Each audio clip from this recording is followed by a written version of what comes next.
The story begins as we see a boy named Akira reading by himself, but another student named Nanase asks him if he likes isekai stories. So he notes that he just reads anything he can find for free, and he overhears some girls talking about how they didn't even realize he was in their class. But a portal suddenly appears above them. They're all teleported to a mysterious place, where a man named Chamberlain notes that the king will speak to them, but when they start asking questions, he tells them to stay quiet. The king reveals that they're in the kingdom of Urtis, which is the largest nation on the human continent, but we learn that it's being attacked by the demons. He explains that only a hero who will be selected from them can defeat the demon lord, but Akira is happy to learn about it, since it's exactly like one of his isekai stories. Chamberlain tells them to place their hands on a crystal ball and say the word status in their minds, so that everyone can see their stats. One of the students is disappointed to learn that he isn't the hero, but Chamberlain mentions that his starting stats are above average, so he can still go down in history by helping the hero. All the students check their stats, and Akira realizes that he's been classified as an assassin, but Nanase thinks it suits him, since their classmates don't even know he's in their class. A boy named Sato ends up getting selected as the hero, and Chamberlain mentions that his attack power is insane, but Akira is confused since he has the highest stats in their class. Nanase tells him to go to the crystal, but he thinks it might cause problems for him if he reveals his abnormal stats, and he isn't even sure if the king is telling the truth about the demon lord. So he decides to use a skill called Conceal Presence to make himself invisible, and he manages to hide from everyone. After that, Chamberlain tells them to rest for the night, but Akira notices a camera and realizes they're being monitored, so he thinks something suspicious is going on. At night, Akira goes out to investigate, and as he looks around, he realizes that they really are in a different world. He jumps onto a castle, and he's surprised by how athletic he is, but he hears the king talking with the princess, so he hides his presence and listens in. The king asks her if everything's going according to their plan, and she mentions that the students are from a world without magic, so they won't cause problems. He tells her to keep them out of the castle archives, since they can't have them learning too much, so Akira thinks they're up to no good. As he's standing behind the king, he thinks about how he can end his life immediately, but he decides against it and leaves. The next day, Akira wonders if he should tell everyone what he learned, but he doesn't know how to make them believe him. Sato notes that they got stronger after coming to the world, telling everyone he wants to use his powers to help the king, and they all agree with him. After that, they meet a knight commander named Saran, who notes that he'll be the one training them. He mentions that after 1 month, they'll go to a dungeon to test their strength, but he knows they have no clue about how the world works. Meanwhile, Akira continues his investigation, but Saran notices him, which surprises Akira, since he never turned off his Conceal Presence skill. He wonders if it wore off since it has reached its max duration, so Saran notes that his skill is still active, but he has special eyes that let him see the changes in temperature. Akira prepares to fight him, but Saran tells him to stay calm since he won't tell the king, which surprises him, and he asks Saran if he isn't on the king's side. So he mentions that the situation is complicated, and Akira tells him he wants to read the archives since he knows nothing about this world.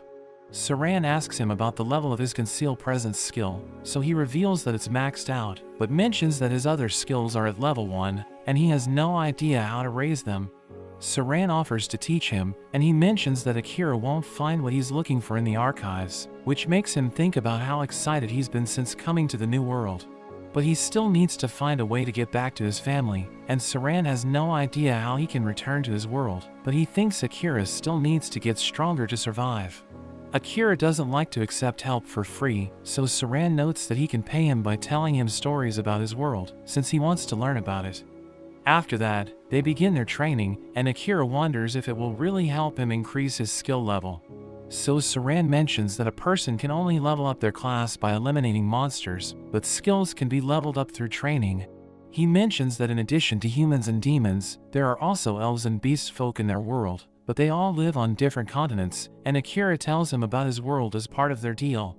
A knight named Gillis tells Saran that the other students are progressing well, but he complains about his workload, which is too much for him since Saran only focuses on Akira.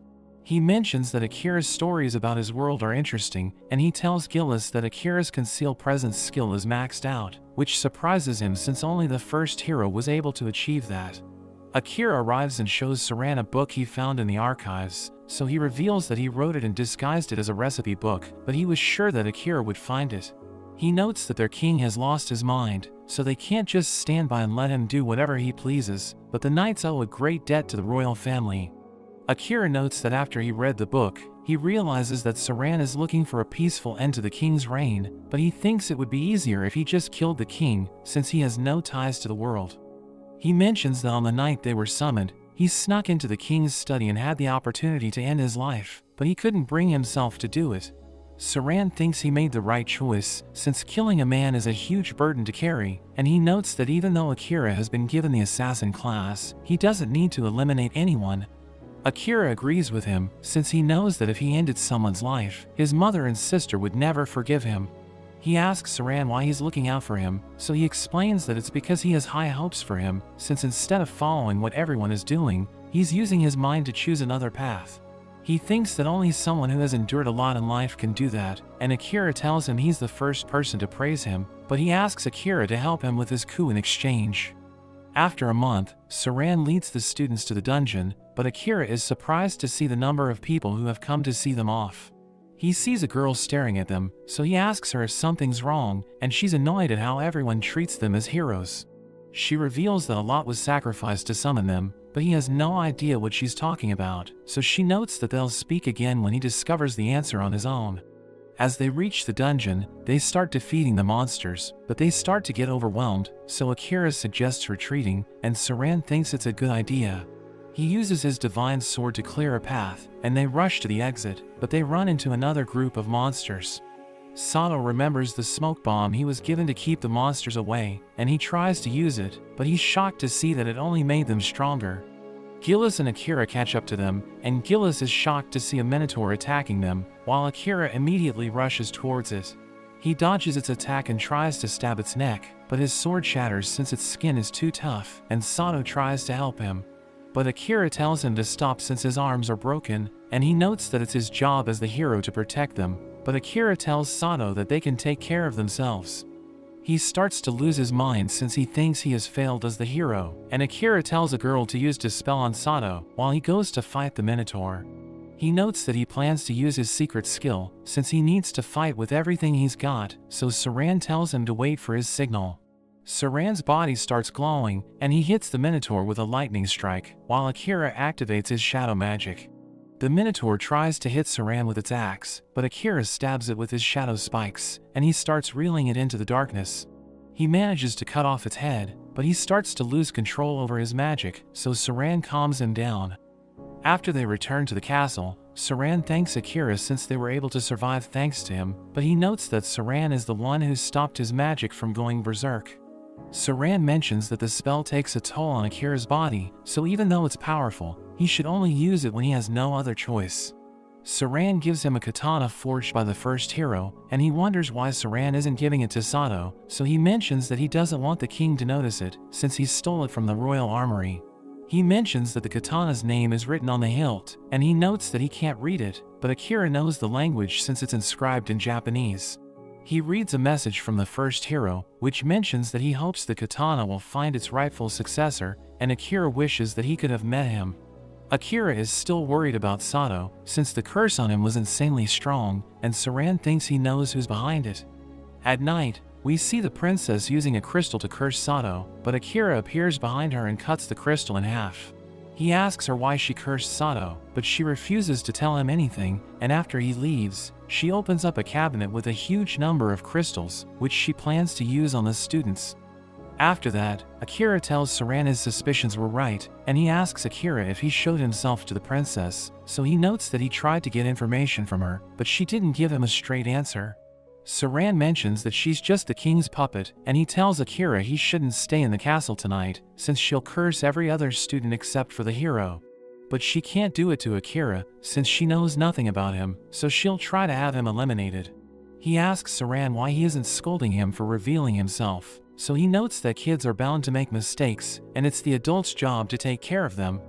Akira wishes there were people like him in his world, so Saran tells him to take him when he goes back, since he wants to see what it's like. The next day, as Akira wakes up, he sees that all the students have gathered outside, so he goes to check what's going on, and he's shocked to see that Saran was killed. Everyone blames him since Saran was killed with the same dagger he was using, and the king orders the knights to capture him, but he uses his conceal presence skill to turn invisible.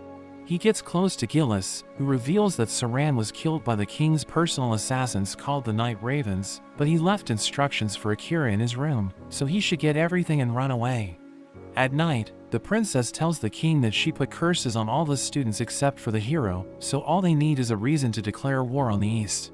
He knows that the students are an important piece for him, and he thinks Akira won't survive for long, but he still tells her to make sure the Night Ravens pursue him.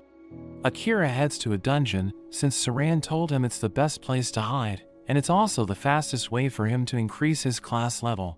But he warned Akira that his skill won't keep him hidden from the high-level monsters, since they have enhanced smell and hearing. He mentioned that if Akira can level up his assassination skill, he'll be able to hide his scent, footsteps, and even his body's signature, so the monsters won't be able to find him. He recalls that Saran told him he still has a long way to go, but Saran thinks the struggle will be worth it, since once his class level reaches 100, he'll be able to unlock a special skill. Saran told him to fight the bosses he'll find on every 10th floor, and as he enters his first boss room, he sees a chimera, which immediately attacks him. He dodges its claws, but its tail shoots a poisonous attack, which causes him to fall to the ground. It stabs him with its claws and throws him away, but he knows that he can't avenge Saran if he dies there, so he activates his shadow magic, which tears the monster to shreds. But we see that he's in critical condition, so the shadow magic automatically goes into recovery mode and starts healing him. Meanwhile, Sato thinks they should go to fight the Demon Lord, but the others disagree with him, telling him they're still in shock since Akira killed Saran. He realizes that they're under the princess's curse that Gillis told him about, so he decides to go on his own, but a few other students decide to join him. After they leave the city, Sato wonders why the others joined him, and a girl named Yuki mentions that none of them are under the princess's curse. Another student named Asashi thinks he has something to do with it, revealing that he has a hazy memory of destroying crystals in a mysterious room. We learn that Gillis used his manipulation skill to control Asashi, since it was Saran's final order for him, and Asashi thinks he needs to find Akira. Meanwhile, Akira has a dream about the time he met Asashi while he was working on a job, and Akira asks him to never tell anyone at school about it. He reveals that he doesn't want his sister to find out he's working, and they see a picture of their sisters, realizing they're actually friends. As Akira wakes up, he's surprised to see that his injuries have healed, and he opens up his status, and he realizes that his stats have increased. He's amazed that his shadow magic has also gone up 2 levels, even though he only used it once, thinking it must be the reason why it was easier for him to control it. As he continues moving forward, he runs into a slime, so he cuts it open, but he's surprised to find an elf named Amelia inside it. He tries using a skill called World Eyes to get information about her, but he's overwhelmed by the things he can see, so he quickly cancels the skill and thinks he shouldn't use something that dangerous. She wakes up and tells him she's okay, but he has a hard time believing her, since he knows that her HP is only at 2%. He notices that she also has the World Eyes skill, so when she calls him by his name, he tells her she should have the courtesy to ask him for his name, even though he knows she can see his status. She suddenly falls unconscious, and he realizes that she has a fever, so he takes care of her. She wakes up as she hears her stomach rumbling, and he tells her she should sleep, but she can't rest since she's too hungry. He offers her food, and she asks him where he learned to take care of a sick person, so he notes that he's used to doing it, since he looks after his mother who's always ill. She notices that he wrote something on a rock, so she asks him about it, and he mentions it's the floor they're on. She remembers that he said they were on the 75th floor, and she asks him why they went back to the 69th, so he notes that it was the closest source of water.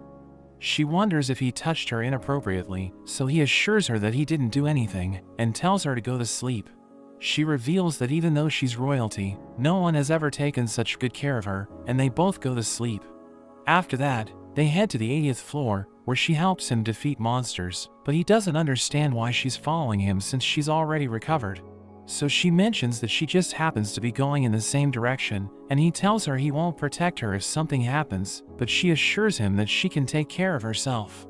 They enter a boss room, where a dragon immediately attacks them with its fire breath, but they manage to dodge it. He conceals his presence, while she hits the dragon with her gravity magic, but it still manages to hit Akira. She tells him it's tracing his mana, so he should diffuse his magic into the surroundings, but he reveals that he can't do it. He attacks the dragon with his dark magic, and he stabs its eye with his sword, causing it to crash to the ground.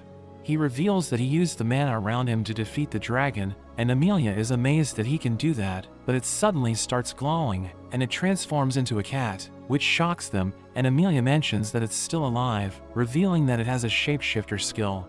She notes that a real dragon wouldn't have gone down that easily, which makes Akira wonder if she's using her world eyes, but she wonders why he isn't using it, so he tells her he can't control it. The cat can't believe that it lost to them, and reveals that it transformed into a dragon for fun, but ended up taking it too far.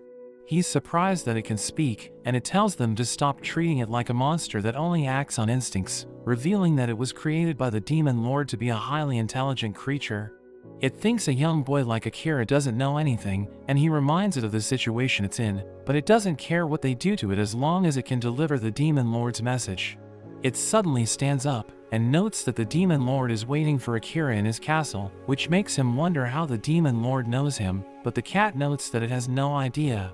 It lies on the ground, telling him to end its life, since it has fulfilled its duty, but he refuses to kill it, since he doesn't believe that demons are evil. Amelia notes that if they don't eliminate the cat, the boss room won't open, but he still refuses to kill it since he likes cats. So it asks him if he's willing to starve to death there, but he thinks there must be another way out of the room, and she mentions that they can leave if he makes it his familiar. But it tells them the ritual requires the master to have excellent mana control, which it doesn't think Akira has. But Amelia notes that the attack he used is something only the first hero has accomplished, so she's sure that he can start the ritual, but she isn't sure if he'll succeed. He wonders what will happen if he fails, so the cat tells him both of them may end up dying, but he doesn't care and decides to go through with it. Amelia doesn't understand why he's willing to go to such great lengths instead of just eliminating the cat, but he mentions that he's already made up his mind. It tells him to do whatever he likes, and he's angry that it doesn't care about its life, but the cat mentions that nothing good will come if it continues living. He asks Amelia how to start the ritual, and she tells him to name the cat, so he calls it Yoru. She tells him to pour his mana into it, and she warns him he won't be able to stop once he starts the ritual, but he assures her that he won't die. As he begins pouring his mana, he suddenly finds himself inside Yoru's mind, and he sees it destroying a town. He tries to stop it, but it hits him with an energy beam and tells him to eliminate it, or his soul will perish there. It hits him with its claws, and his real body also starts to bleed, which makes Amelia worry. He throws knives at Yoru, and it thinks he has finally started to fight seriously, so it starts to transform, but he allows himself to get stabbed by its claw. He tells Yoru he won't eliminate it, and he knows that it doesn't want to kill him as well, so it tells him that it's a monster's instinct to hurt other races, but he knows that it's sick and tired of living that way. He tells Yoru he'll look after it, and make sure it doesn't cause such destruction again, which calms it down, and he succeeds in forming a monster pact. As Akira wakes up, he puts a hand on Yoru, which changes the symbol on its body, and Amelia mentions that it means their souls have been linked. It pledges its loyalty to him, and a teleportation circle appears in front of them, so he thinks about moving forward. But he knows that Yoru is still injured, and it notes that the circle won't disappear until they go through it, so they should wait for it to recover.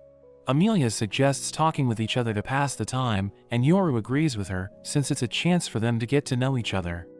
Meanwhile, Sato and the others arrive at a town, but they're surprised to see that it looks just like Japan. They put on new clothes and enjoy the food, but Sato notes that they should discuss the situation, and he mentions that the first thing they need to do is find a job. So Nanase thinks they should register in a guild and become adventurers, and Sato agrees with him, telling everyone they also need to gather information about this world.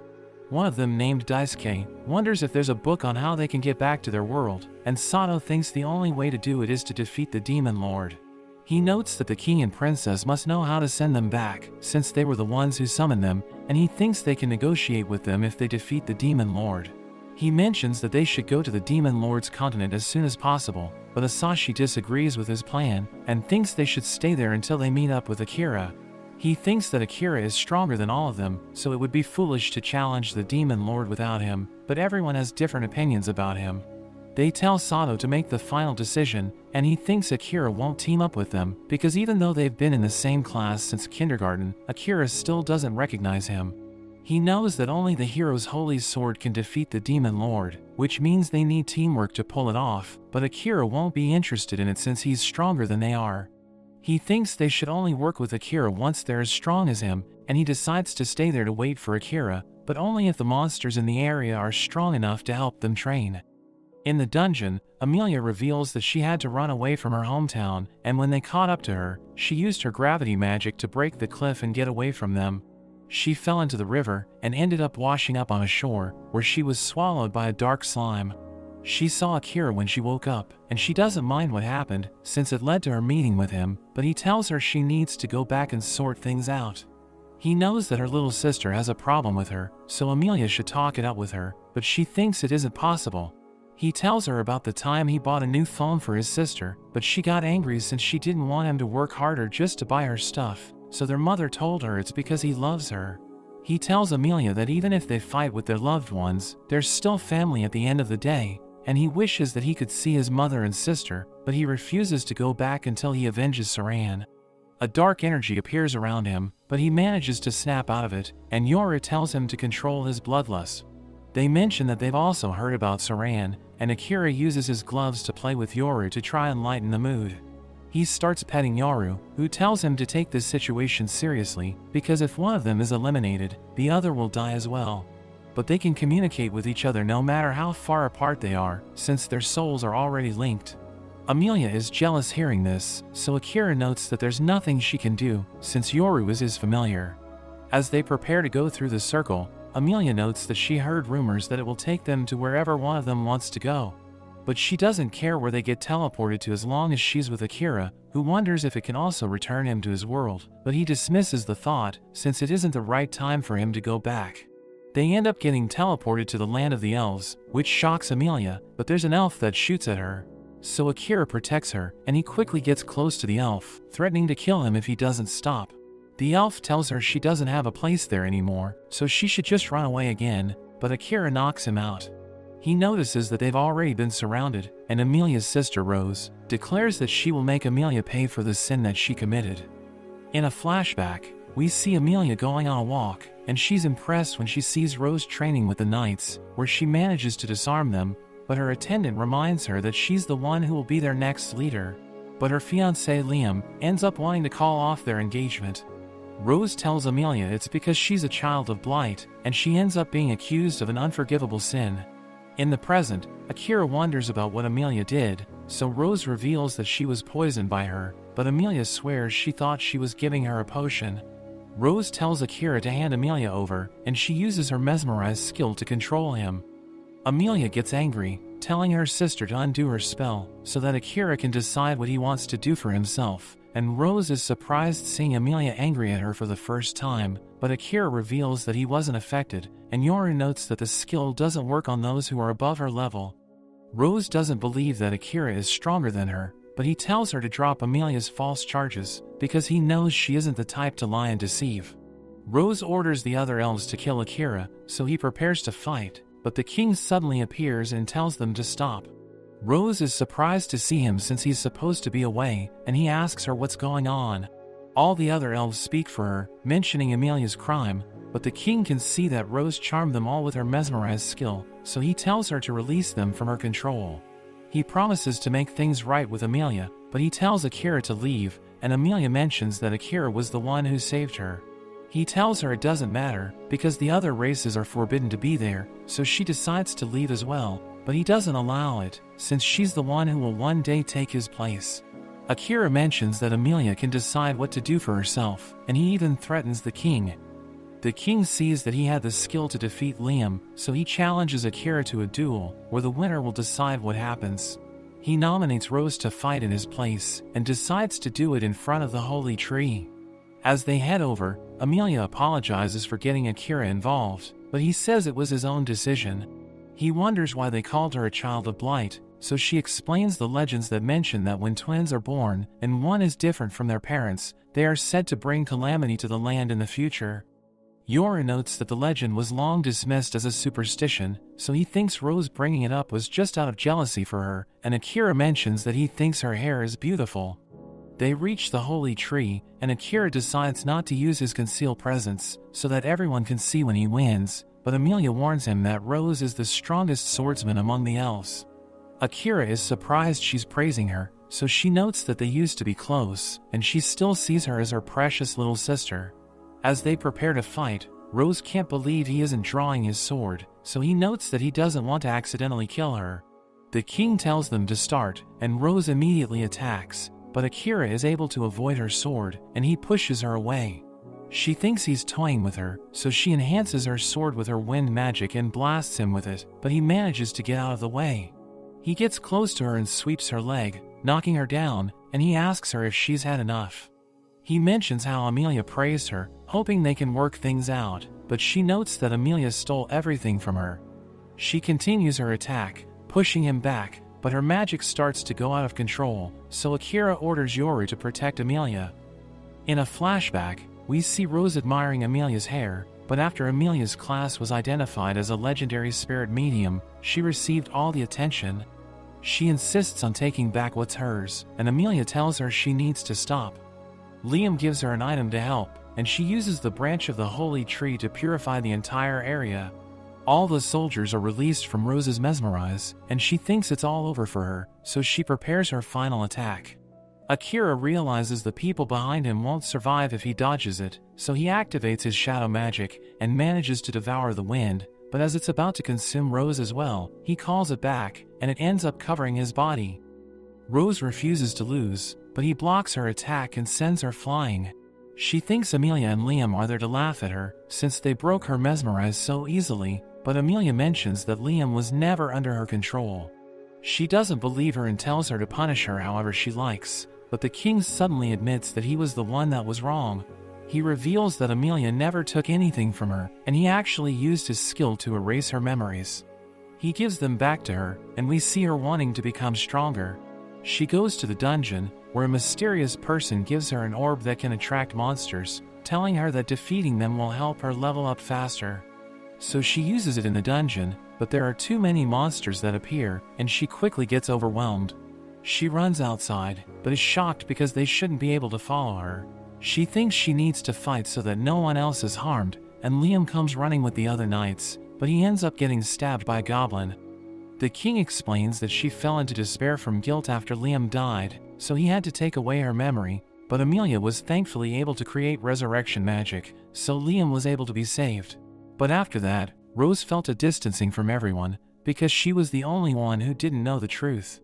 The king realizes that trying to keep the secret led to a wall forming between them, so he wanted her to boost her confidence with the duel, so she wouldn't need to rely on her mesmerize skill, and he wanted to reveal the truth once her heart was stronger.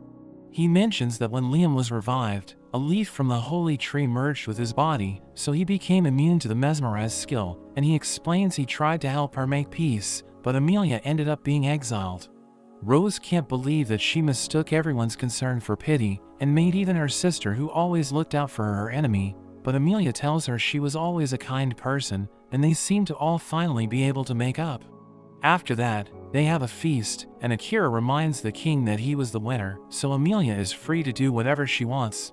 The king wonders where he will go next, so he mentions that Yora told him about the Beastmen continent, because it's a good place to acquire and maintain weapons, and Amelia decides to follow him wherever he goes. Meanwhile, we see Sato and the others on a ship, and he apologizes to Asashi for not being able to wait for Akira, but we learn that they're also headed to the Beastmen continent to improve their weapons. Rose tells Amelia to return anytime she wants, while Liam asks Akira to take care of her, and the king notes that the soldiers will escort them to the port. He mentions that kidnappings have been reported along the coast lately, but Amelia tells him not to worry, since Akira will protect her. As they ride the carriage, Akira asks Yoru why he was silent when they were with the king, so he explains he didn't want to cause any problems. He reveals that his senses are still linked to the Demon Lord, but he's free from his control, and he notes that the Demon Lord wants to meet Akira. Amelia thinks he wants to befriend Akira, and Yoru reveals that he finds Akira interesting since he was able to surround himself with shadow magic during the last battle. He explains that he was only able to do it since he was desperate to save Rose, but he suddenly senses a presence, so he orders the carriage to stop. They see bandits following them, and they tell everyone to tie themselves up, threatening to kill a girl if they don't cooperate. The elves realize that they're the kidnappers everyone's talking about, and they recognize Amelia as an elven princess. So they realize they hit the jackpot, and think their Lord Graham will be happy when they offer her to him.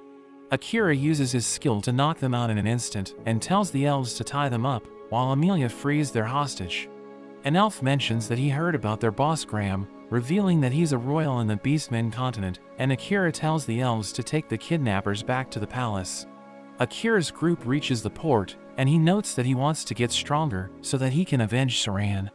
Yora tells him there's a labyrinth in the port city where he can grind to increase his level, but it will take a few days to reach it, so they should just relax for now.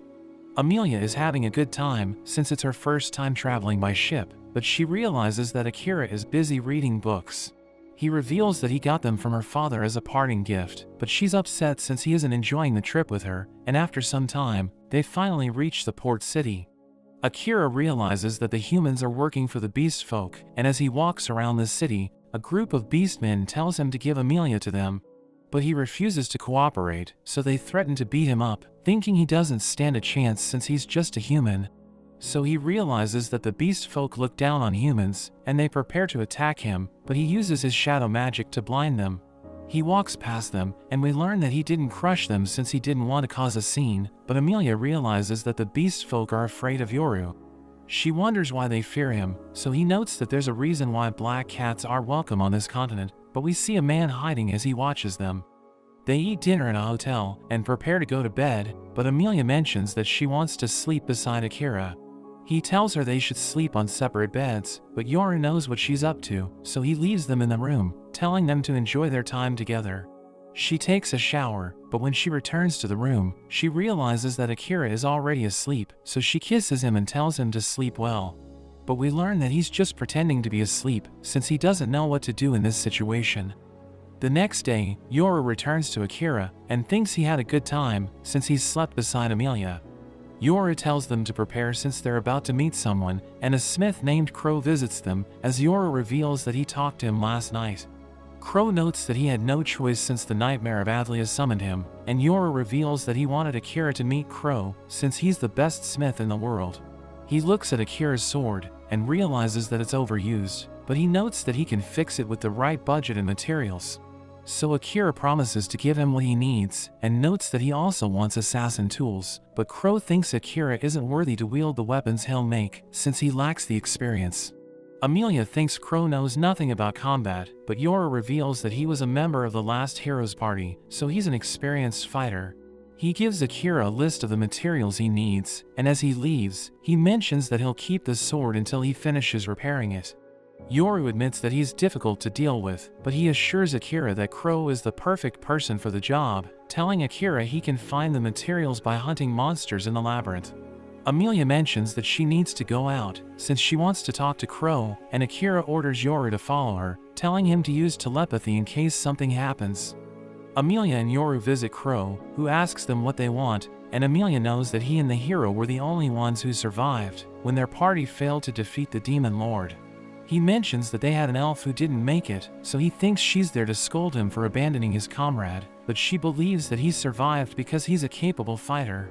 She tells him to teach her how to fight, but he mentions that he won't accept disciples, since the ones he trained ended up as failures, but she promises not to fail him.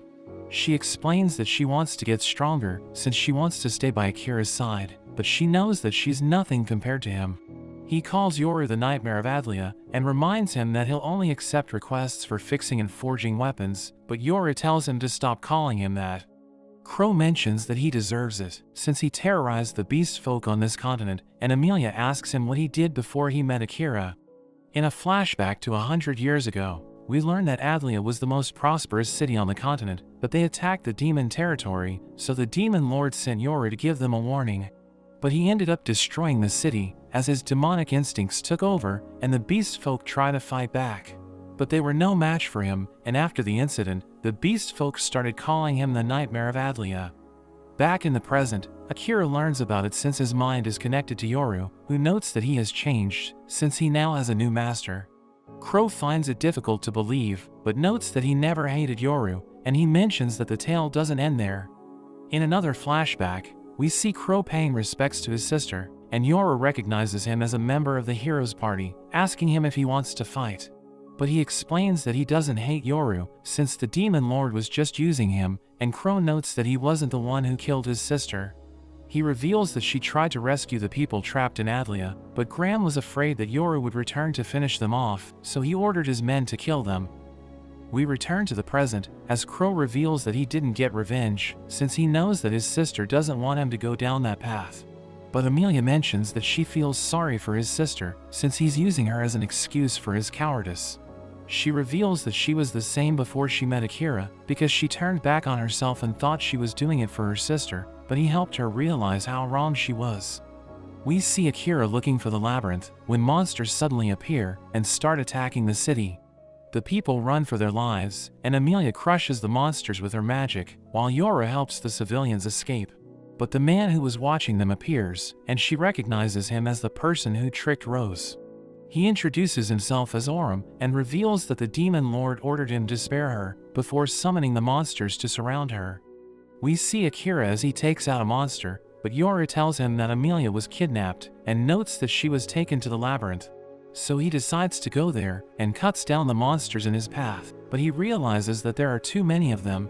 So he orders Yora to stay back, and he uses his Shadow Helm magic, which targets all the monsters in the area. But he screams as he channels it, and he realizes that Amelia is precious to him, since it's the first time he's ever felt rage. He manages to wipe out the monsters, but we see that he has also reached his limit, and he ends up collapsing. Yora rushes to his side, but his shadow magic automatically switches to recovery mode and it heals his body. When he wakes up, Yoru explains that he carried him back to Crow's house, but he's been unconscious for over a day, and he would have died if it wasn't for his shadow magic. He wonders what kind of magic it really is, but Akira thinks they have more important things to worry about. He immediately thinks about going after Amelia, but Crow notes that it's been over a day, so she could have even been taken to the demon realm. Akira doesn't care, so Crow tells him to calm down, asking him how he intends to fight a demon without his weapons. He reveals that he finished fixing them, and Akira sees that he split his sword into two, as Crow mentions that short swords are more suitable for assassins. He also gives Akira a ring, which was crafted by a previous hero, and he explains that it can guide him to whatever he's looking for. So he tries it out, shooting out a red beam, and Yora notes that it's still pointing to the labyrinth, so Amelia hasn't been taken to the demon realm yet. Akira instantly heads off, and Yora tells him not to be so reckless again. Meanwhile in the labyrinth, we see Orem as he mentions that demons have a spell to control monsters, and it seems it can also be used to immobilize elves. Amelia wonders what they're doing in the labyrinth, so Orem notes that demons need to be at least 2nd grade to use teleportation, and since he's only grade 3, he's waiting for his boss to arrive. Akira continues following his ring, and he confirms they need to go into the labyrinth, but there's a girl that suddenly appears, and Akira remembers seeing her. She asks to go with him to find Amelia, but he suddenly grabs her, asking her how she knows that Amelia is in the labyrinth, so she explains she used her scent tracking skill which led her there. He wonders what she wants with Amelia, so she reveals herself as Leah, the first princess of the beast folk. She heard that Amelia was being targeted by the demon lord, so she came to warn them, but she was too late. Akira uses his world eye skill and sees that she isn't lying. He also asks about her spirit barrier skill, which surprises her how he knows about it, but she explains that normal barriers must be placed in static locations, while her spirit barrier can be placed on moving objects, including people. She swears to be useful, and she thinks they can't let the demon lord get his hands on Amelia's resurrection magic, so Akira allows her to come with them. Meanwhile, Amelia also learns about what the demon lord wants with her, but she thinks that demons already basically can live forever, so she wonders why they're interested in her resurrection magic, but Orem isn't sure, since he's just following orders. As Akira heads to the labyrinth, he wonders what Leah was doing in Ratisse when he first met her, so she mentions that she was looking for her family, who were abducted by a dark slime. She explains she was adopted by the royal family, but before that, she lived in a small remote village. There was a dark slime that just appeared one day, and it ended up swallowing up everyone.